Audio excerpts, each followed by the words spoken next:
시청자 여러분 안녕하십니까? 2022년 6월 15일 수요일에 전해드리는 뉴스데일리 베스트 시작합니다. 오늘 전해드릴 소식은 현재 감방에 갇혀 살고 계신 정경심의 남편이죠. 조국이와 그의 딸 조민 관련 소식입니다. 조민의 모교인 한영외고가 허위로 밝혀진 조민의 경력 총 8건을 최종 삭제한 것으로 확인됐습니다. 본격적으로 소식 전해드리기에 앞서 조민에게 축하 인사부터 건네고 싶습니다. 이제 점점 가짜 인생으로부터 해방되고 있으니 이 어찌 축하할 일이 아니겠습니까? 내 자신, 본연의 모습으로 있는 그대로 살아갈 수 있는 기회가 주어진 것이라고 생각하는데요. 이러한 축하의 메시지를 조민에게 꼭 전하고 싶습니다.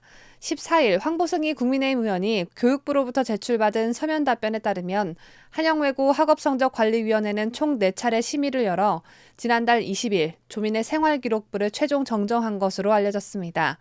정정 내용은 법원에서 허위 또는 위조라고 판결한 경력들로 총 8건입니다. 교회 체험학습 상황, 인턴 경력 등 6건, 다른 칸에 오기된 경력 1건, 한 문장에 나열된 경력 중 허위 경력 1건 등이 삭제됐습니다. 구체적 경력은 단국대 의과학연구소 체험활동, 공주대 생명공학연구소 체험활동, 서울대 공익인권법센터 인턴, 부산 아쿠아팰리스 호텔 인턴 등입니다.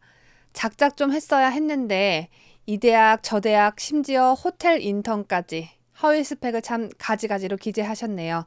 한영외고는 중복 기재된 항목 등까지 포함해 총 8건을 삭제한 것인데 이에 조민 측은 4차례 열린 학업성적관리위원회에 참석하지 않고 서면으로 부당함을 호소하는 의견서를 제출한 것으로 전해졌습니다. 그러나 한영외고는 조민 측의 부당함 호소를 보기 좋게 무시해버린 채 최종 정정된 조민의 생활기록부 내용을 지난달 교육행정정보 시스템에 반영하고 조민 측에도 이 같은 사실을 통보했습니다. 통보를 받은 조민 그리고 민희 아버지 조국은 어떤 조치를 취했을까요? 학업성적관리위원회 심의 결과가 나온 지 한 달여가 지난 지금까지 한영외고에 별다른 이의 제기를 하지 않았고 그래서 사실상 생활기록부 정정 결과를 받아들인 것으로 관측됩니다. 당연히 조국이 인격상 겸허히 받아들이진 않았을 테고 정경심에게 유죄를 선고한 판사와 정경심을 잡아들인 검찰을 원망하면서 어쩔 수 없이 받아들였을 것으로 추측됩니다.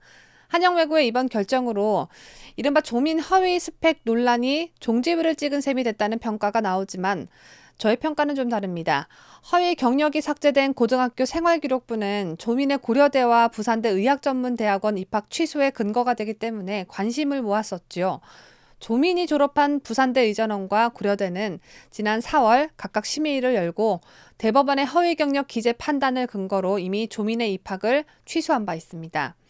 그렇다면 조민의 가짜 경력을 8건이나 삭제한 고등학교 또한 학생부만 정정할 게 아니라 조민의 입학을 취소해 조민이 중졸이 되도록 해야 하는 것 아닐까요? 이렇게까지 해야 진정 조민의 허위 스펙 논란의 종지부를 제대로 완벽하게 찍었다고 말할 수 있겠습니다. 딸내미에 이어 아버지 소식 전합니다. 조민의 부친인 조국은 한 달짜리 법무부 장관직을 수치스럽게 마친 후 서울대학교 교수로 후다닥 복직했었죠. 그런데 조국이 서울대 복직 후 3년간 1억 2천만 원이 넘는 급여를 받았다고 합니다. 교수가 학교에서 급여를 받는 건 당연한 일 아니냐고 하시는 분들 계실 텐데요. 당연한 일 맞지만 조국의 경우는 전혀 당연한 일이 아닙니다. 왜냐하면 조국은 강의도 하지 않았고 연구도 하지 않았고 서울대에서 한 일이 아무것도 없었기 때문입니다. 그래서 조국이 특혜를 받은 것 아니냐라는 얘기가 솔솔 흘러나오고 있는데요. 국립대인 서울대학교에서 일을 하지도 않은 조국의 주머니를 두둑히 챙겨줬다라고 한다면 특혜 말고는 달리 붙일 단어가 없을 듯합니다. 황보승희 국민의힘 의원이 14일 서울대로부터 제출받은 조국 전 법무부 장관의 복직 후 월별 급여 현황에 따르면 조국은 2019년 10월 서울대 교수로 복직해 지난 5월까지 총 1억 2,055만 원의 급여를 받은 것으로 드러났습니다. 조국은 뇌물수수, 직권남용 등의 혐의로 재판에 넘겨져 2020년 1월 서울대에서 직위 해제된 이후에도 매달 급여를 받았습니다. 국민적 시선이 따가워 일단 직위는 해제해놓고 급여는 따박따박 챙겨준 것으로 보여지는데 조국에게 지급된 금액은 2020년 2월부터 4월까지 1,446만 7,125원, 2020년 5월부터 지난 5월까지 7,233만 5,625원 등 총 8,680만 2,750원에 이릅니다.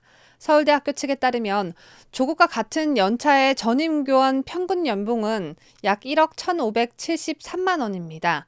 서울대 측은 조국 교수는 2019년 10월 15일 정무직 복직 후 일반재직 교원과 동일하게 서울대학교 교원 보수 규정에 따른 봉급을 지급받았다며 2020년 1월 29일 직위 해제 이후 2020년 2월 4일부터 50%, 2020년 5월부터 현재까지는 30%의 봉급을 지급했다고 밝혔습니다. 서울대학교 교원 보수 규정 제19조에 따르면 직위 해제된 교원은 서울대학교 교원 인사규정 제38조 제1항, 제1호 및 제2호의 규정에 따라 봉급의 50%를 받습니다. 다만 직위 해제일부터 3개월이 지나도 직위를 부여받지 못한 경우에는 봉급의 30%를 지급받게 되어 있습니다. 따라서 서울대 측에서는 절차에 따른 급여 지급이라는 의견을 밝힌 것인데 서울대는 왜 유독 조국의 경우에만 교원 보수 규정을 따랐나? 이게 관건입니다. 무슨 얘기냐면요.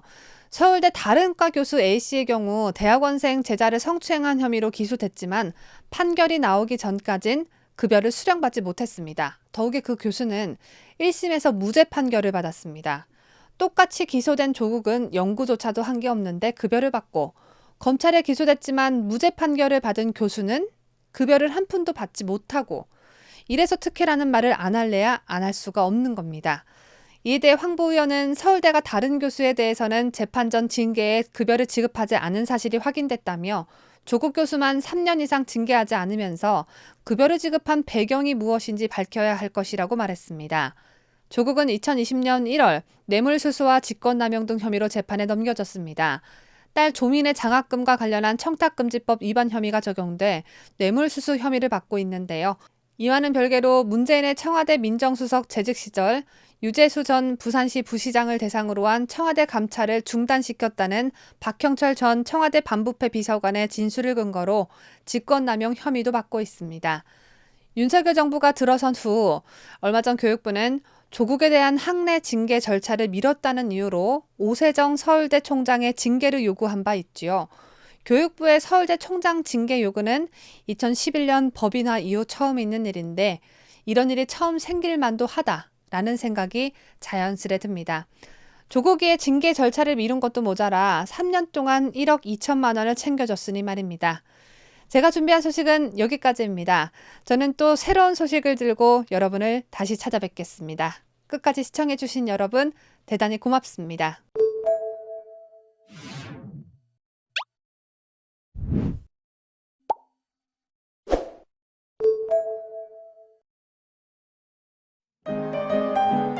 뉴스데일리 베스트는 구독자 여러분의 소중한 구독료를 운영합니다. 여러분의 자발적 구독료 참여를 기다립니다.